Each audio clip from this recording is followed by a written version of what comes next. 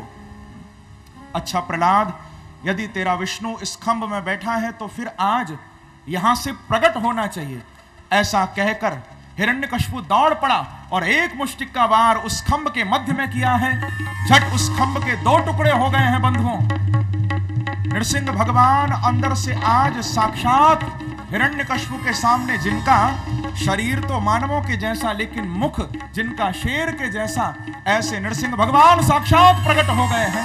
वो नृसिंह देव भगवान की, श्री वृंदावन बिहारी लाल की। साक्षात नृसिंह भगवान आ गए हैं। और हिरण्यकश्यप ने जब देखा तो बोला कि हाँ ये विष्णु है, आज नृसिंह बनकर आया है, आज मैं इससे युद्ध करूंगा। ऐसा कहकर हिरण्यकश्यप नृसिंह भगवान से युद्ध करने के लिए कूद पड़ा। अब तो पंजे से पंजा, जंघा से जंघा प्रभु लड़ा रहे हैं और बड़ा आनंद लेकर ठाकुर जी युद्ध कर रहे हैं। देवता ऊपर से भगवान की जय जयकार कर रहे हैं, फूलों की वर्षा कर रहे हैं प्रभु पर। वो नरसिंह देव भगवान की।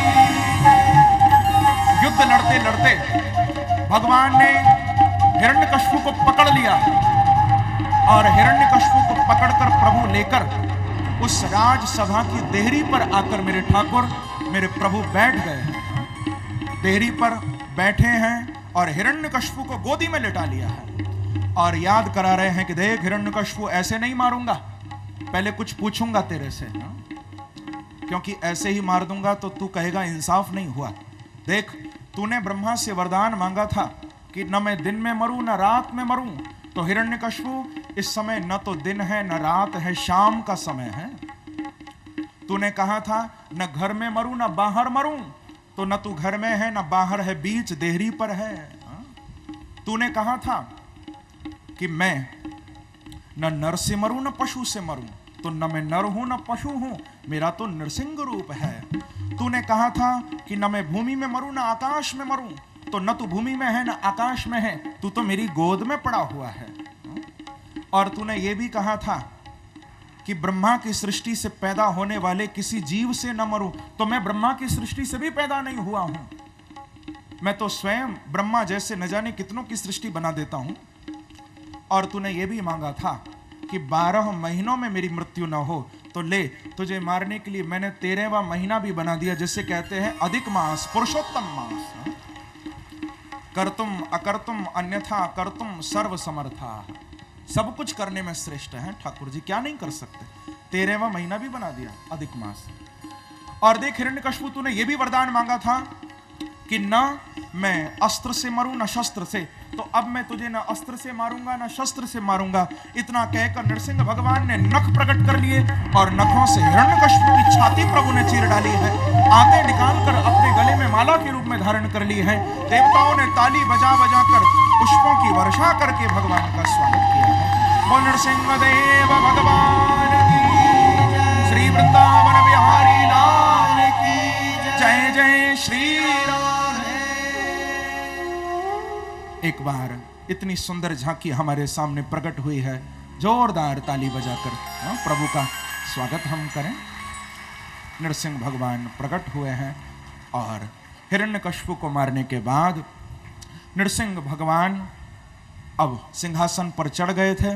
बड़े बड़े देवता सब स्तुति करने के लिए आए थे बंधुओं, लेकिन नरसिंह भगवान किसी की स्तुति से प्रसन्न नहीं हुए थे। अंत में ब्रह्मा जी ने श्री प्रहलाद जी महाराज को भेजा। प्रहलाद जी उस सिंहासन की एक एक सीढ़ी ऊपर चढ़ रहे थे और बहुत अद्भुत भगवान की स्तुति गा रहे हैं। प्रहलाद जी कहते हैं कि ब्रह्मादयः सुरगणा मुनयोऽथ सिद्धा सत्वैकतानुमत वचसां प्रवाहे नारादितुं पुरुगुणैः रघुनापविप्रो किं तोष्टुमर्हति समे हरिरुग्रजाते। प्रहलाद जी की स्तुति बड़ी अद्भुत है। कह रहे हैं कि ब्रह्मादयः सुरगणा मुनयोऽथ सिद्धा सत्वैकतानुमतयो वचसां प्रवाहे। हे नरसिंह प्रभु, कहां तो ये बड़े बड़े ब्रह्मादिक देवता आपकी स्तुति कर कर के थक गए और आपके क्रोध को शांत नहीं कर पाए भगवान। कहां मैं एक दैत्य कुल में जन्म लेने वाला बालक, कहां आप उग्र जाते हैं, कहां मैं एक दैत्य बालक। क्या प्रभु आप मेरी स्तुति से प्रसन्न होंगे? भगवान, मेरे पास और तो कुछ है नहीं आपके लिए, क्योंकि जो कुछ है वो आपका ही तो है। लेकिन एक बात है बस प्रभु, मेरे अंदर आपके चरणों में अखंड भक्ति है और बस यही भक्ति लेकर मैं आपके पास आया हूं। और मुझे मालूम है कि आप और किसी बात से प्रसन्न होते भी नहीं हो, आप भक्ति से ही प्रसन्न होते हो प्रभु। तो मेरे पास भी केवल ये भक्ति है, मैं लेकर आया हूं। क्योंकि उस गजेंद्र ने भी तो आपको एक फूल ही दिया था और उस एक फूल में उसका सारा प्रेम, सारा भाव छुपा हुआ था। प्रभु, मैं आपके चरणों में भक्ति लेकर आया हूं, क्योंकि मैं जानता हूं कि विप्रा दुषट गुणयुता, चाहे एक ब्राह्मण के अंदर कितने भी गुण क्यों न हो, चाहे 12 गुणों से युक्त कोई ब्राह्मण क्यों न हो, लेकिन उसके अंदर यदि आपकी भक्ति नहीं है तो आप उस ब्राह्मण से कभी प्रसन्न नहीं होते प्रभु। और एक स्वपच ही क्यों न है, जिसके पास और कुछ है भी नहीं, जो मांस पकाकर खा लेता है, लेकिन उसके अंदर भी यदि प्रभु आपकी भक्ति जागृत हो जाती है, प्रेम यदि आपके चरणों में जग जाता है, तो आप उस स्वपच की भक्ति से भी प्रसन्न हो जाते हो प्रभु। प्रेम से कहो श्री राधे। बंधुओं, मेरे प्रभु को और कुछ भी नहीं चाहिए। हाँ, वो केवल भाव के भूखे हैं। बस बार बार मैं यही बात कहूंगा कि प्रभु के चरणों में समर्पित हो जाओ बस।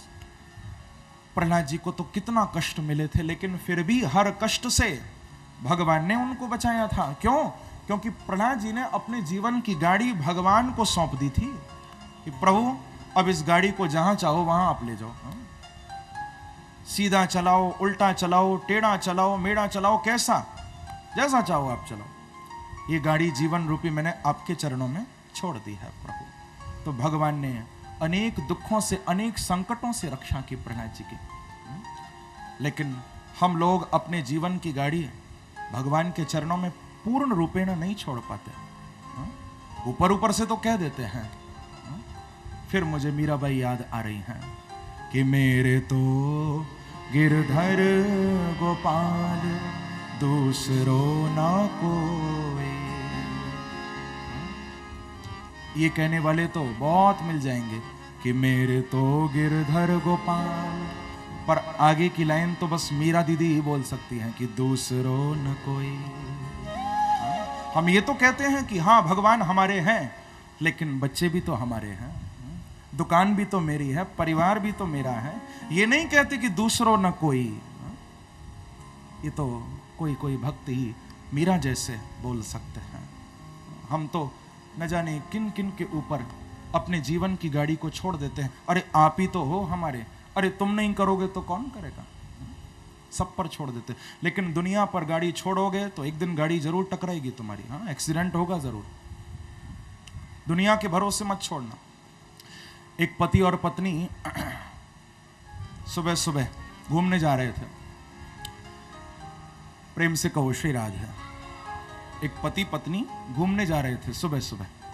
तो पत्नी बोली कि आज गाड़ी मैं चलाऊंगी, कभी पहले चलाई नहीं थी। आज जिद करने लगी कि आज तो गाड़ी मैं चलाऊंगी। पति बोला तू रहने दे, तूने कभी चलाई नहीं है, तू कहां से चलाएगी। बोले नहीं, आज तो गाड़ी मैं चलाऊंगी और हम बिल्कुल ठीक से वापस लौट के आ जाएंगे, चिंता मत करो। तो पति ने कहा कि वो तो मैं पहले ही जानता हूं कि हम जाएंगे तो कार में, लेकिन आएंगे सुबह अखबार में। प्रेम से कहो श्री राधे। यदि तू चलाएगी तो जाएंगे तो कार में और आएंगे सुबह अखबार में। तेरे पर भरोसा नहीं है मुझे। ये तो एक दृष्टांत है। एक वास्तव में बंधुओं, जैसी गाड़ी हमारे प्रभु चलाते हैं वैसी गाड़ी तो कोई चला ही नहीं सकता। भगवान के हाथ में इस जीवन रूपी गाड़ी को छोड़ दो आप, प्रभु आप संभालो। बड़ी अच्छी गाड़ी चलाते हैं ठाकुर जी। तो बंधुओं, इस प्रकार से प्रहलाद जी ने भी कहा कि प्रभु आपने हर संकट से मुझे बचाया है। क्यों? क्योंकि मेरे अंदर आपके प्रति प्रेम है प्रभु, और अब मैं जानता हूं कि आप मुझे अपनाओगे, स्वीकार करोगे। आप जानते हो अपने भक्त के हृदय को, उसके प्रेम को, उसकी भक्ति को। जो ऐसी स्तुति प्रहलाद जी ने की तो नृसिंह भगवान कहाँ तो जोर जोर से गर्जना कर रहे थे, कहाँ तो ब्रह्मादिक देवताओं की स्तुति सुनकर भी शांत जिनका क्रोध नहीं हुआ था, आज प्रहलाद की स्तुति सुनकर नृसिंह भगवान सिंहासन से कूद पड़े और कूद कर प्रहलाद को अपनी गोद में प्रभु ने ले लिया है। गोद में बिठाकर अपनी जिह्वा से ठाकुर जी भक्त को चाट रहे हैं। जैसे कि एक माँ अपने बच्चे से प्यार करती है, ऐसे ही भगवान अपने भक्तों से प्यार करते हैं। बंधुओं, प्रेम से कहो श्री राधे। इस प्रकार से यहाँ पर श्री प्रहलाद जी महाराज भगवान को प्रसन्न करते हैं। आगे फिर वरदान भी प्रभु ने दिया था, लेकिन वरदान यही मांगा था प्रहलाद जी ने। एक ही बात कही थी कि कामानाम हृदय संरोहम भवतस्तु वृणेवरम। हे प्रभु, आप मेरे से प्रसन्न हो तो यही कृपा करो कि मैं आपसे जीवन में कभी कुछ मांगू ही ना। ये मांग रहे हैं प्रहलाद जी। हम तो भगवान से ये मांगते हैं कि प्रभु हम जब जब मांगे तब तब आप देना, और प्रहलाद जी मांग रहे हैं कि ये कृपा आप मेरे ऊपर करो कि मैं आपसे कभी कुछ मांगू ही ना। ऐसे भक्त हैं प्रहलाद जी। बोलो प्रहलाद जी महाराज की जय। बड़ा सुंदर मिलन हुआ। आगे फिर त्रिपुर के दाह का प्रसंग सुनाया है, और बहुत सुंदर कर्म पंचाध्यायी का वर्णन श्री सुखदेव जी ने सप्तम स्कंद के अंत में 5 अध्यायों में किया है। यहां से अष्टम स्कंद प्रारंभ हुआ है, और जिसका लक्षण है मनवंतर। इसमें मनवंतरों की चर्चा की है सुखदेव जी ने। स्वयंभू मनु की चर्चा, स्वारोचिष मनु की चर्चा हुई है, उत्तम तामस, इन सब मनवंतरों की चर्चा हुई। और जिसमें से तामस मनवंतर के अंतर्गत भगवान हरि के अवतार की कथा सुनाई है। जिस हरि अवतार को लेकर प्रभु ने गजेंद्र को ग्राह से छुड़ाया था। प्रेम से कहो श्री राधे। उस गजेंद्र हाथी को उस ग्राह यानी उस मगर से, उस मगरमच्छ से छुड़ाकर प्रभु ने दोनों को अपने परम धाम की प्राप्ति कराई थी। लेकिन बंधुओं, ये प्रसंग है तो बहुत सुंदर, लेकिन हम इसके भाव को समझें थोड़ा। गजेंद्र ने सब देवी देवताओं की स्तुति की थी, सबको बुला लिया था, लेकिन जब कोई नहीं आया तब गजेंद्र ने भगवान को बुलाया। हम लोग भी यही करते हैं, पहले तो सबकी ओर देखते हैं कि शायद कोई आ जाए, जब कोई नहीं आता तब हमको भगवान याद आते हैं। लेकिन भगवान कहते हैं कि पहले ही मुझे याद कर लो तो फिर किसी को बुलाने की जरूरत ही नहीं पड़ेगी, पहले ही मुझे याद कर लो।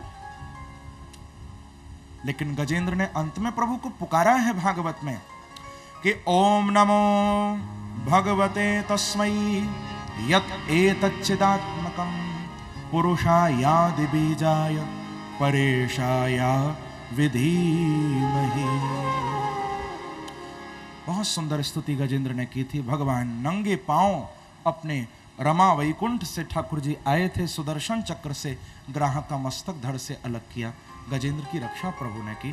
बोलो हरि भगवान की जय। आगे फिर बंधुओं बहुत सुंदर स्वारोचिष मनवंतर में सागर मंथन की कथा सुखदेव जी ने सुनाई है। भगवान ने देवताओं को और दैत्यों को दोनों को मिलाकर सागर मंथन भी करवाया था, जिस सागर मंथन से अनेक रत्न, अनेक बहुमूल्य रत्न निकले हैं। उच्चैश्रवा घोड़ा निकला, ऐरावत हाथी निकला, कौस्तुभ मणि निकली उस मंथन से, और साक्षात भगवान की प्राण वल्लभा श्री लक्ष्मी जी भी प्रकट हुई थी उसी मंथन से। ततश्चाविर्भूत साक्षात श्री रमा भगवत पराह रंजयंती दिशा कांत्या विद्युत सौदामनीय था। उस सागर मंथन से स्वयं लक्ष्मी जी भी प्रकट हुई थी और वारुणी भी निकली है। लेकिन अंत में धन्वंतरी भगवान अमृत कलश लेकर आए थे, और उस अमृत का जब बंटवारा नहीं हो पा रहा था ठीक से, क्योंकि दैत्यों ने वो अमृत कलश छीन लिया था धन्वंतरी भगवान से, और कह रहे थे अहम पूर्वम नत्वम नत्वम त्वमित प्रभुम, पहले मैं, सब अमृत पीने के लिए भागने लगे। तो भगवान ने उस अमृत का ठीक से बंटवारा करने के लिए प्रभु ने मोहिनी अवतार लिया है। बोलो मोहिनी भगवान की जय। मोहिनी बनके ठाकुर जी आए थे, दैत्यों को छला, देवताओं को अमृत पिलाया है। परंतु यहीं से देवासुर संग्राम भी प्रारंभ हुआ। 12 वर्षों तक देवताओं में और दैत्यों में युद्ध हुआ, और इंद्र के द्वारा दैत्यों के राजा बलि का वध हो गया था। लेकिन दैत्यों के गुरु हैं शुक्राचार्य जी, जो मृत संजीवनी विद्या को जानते थे। इन्होंने उसी मृत संजीवनी विद्या से पुनः राजा बलि को जीवित कर दिया। जो मर चुके थे उनको पुनः जीवित कर दिया। भृगुवंशी ब्राह्मणों की सेवा में लगाया है, और ब्राह्मणों की सेवा से बड़ा सुंदर प्रसाद मिला। ब्राह्मणों ने विश्वजित नाम का यज्ञ करवाया, जिस यज्ञ के प्रभाव से राजा बलि को फिर से स्वर्ग की राजलक्ष्मी प्राप्त हो गई है। प्रेम से कहो श्री राधे। इधर श्री कश्यप जी महाराज ने अपनी अदिति स्त्री को भागवत में एक पयोव्रत नाम का बहुत सुंदर व्रत बताया है, और संतान की कामना से ये व्रत किया जाता है। अदिति जी ने ये व्रत किया था, भगवान दर्शन देने के लिए आए थे। अदिति ने एक ही प्रार्थना की थी कि प्रभु आप मेरे गर्भ से मेरे पुत्र बन के प्रकट होइए। ऐसा अदिति ने भगवान को कहा है भागवत में। प्रभु ने आशीर्वाद दिया अदिति को, और बड़ा सुंदर यही भादों का महीना, यही भाद्रपद मास था, और यही शुक्ल पक्ष, जिस शुक्ल पक्ष में बैठकर आप कथा सुन रहे हो, वो तिथि अब आने वाली है, जिसको कहते हैं विजयानाम द्वादशी, जो अब द्वादशी आगे आएगी। वही सुंदर दिन था द्वादशी का, और दिन के ठीक 12 बजे का समय था, मध्याह्न का समय था। ऐसे सुंदर दिन, सुंदर मुहूर्त में, श्रवण नक्षत्र है, अद्भुत मुहूर्त में आज अदिति के गर्भ से भगवान ने वामन रूप से अवतार धारण किया है। बोलो वामन देव भगवान की जय। वामन बन के ठाकुर जी प्रकट हुए हैं। तम बटम वामनम दृष्ट्वा मोदमाना महर्षय कर्माणि कारयामासु पुरस्कृत्य प्रजापतिं। छोटे से वामन भगवान प्रकट हुए थे, राजा बलि के द्वार पर भिक्षा मांगने के लिए गए थे। राजा बलि ने बड़ा स्वागत किया था वामन भगवान का। स्वागतम ते नमस्तुभ्यम ब्रह्मण किम करवामते। बड़ा स्वागत किया और कहा कि आप मेरे से कुछ मांगिए। तो वामन भगवान ने तो केवल 3 पग भूमि मांगी है। पदानि त्रीण दैत्येंद्र सम्मितानि पदा मम।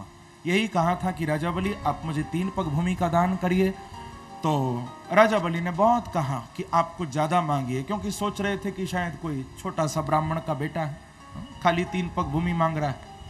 बार बार कहा कि कुछ ज्यादा मांगो, ज्यादा मांगो, लेकिन भगवान बोले कि हम तो बड़े संतोषी हैं, हम तो इतने में ही संतोष कर लेंगे, 3 पग भूमि दो।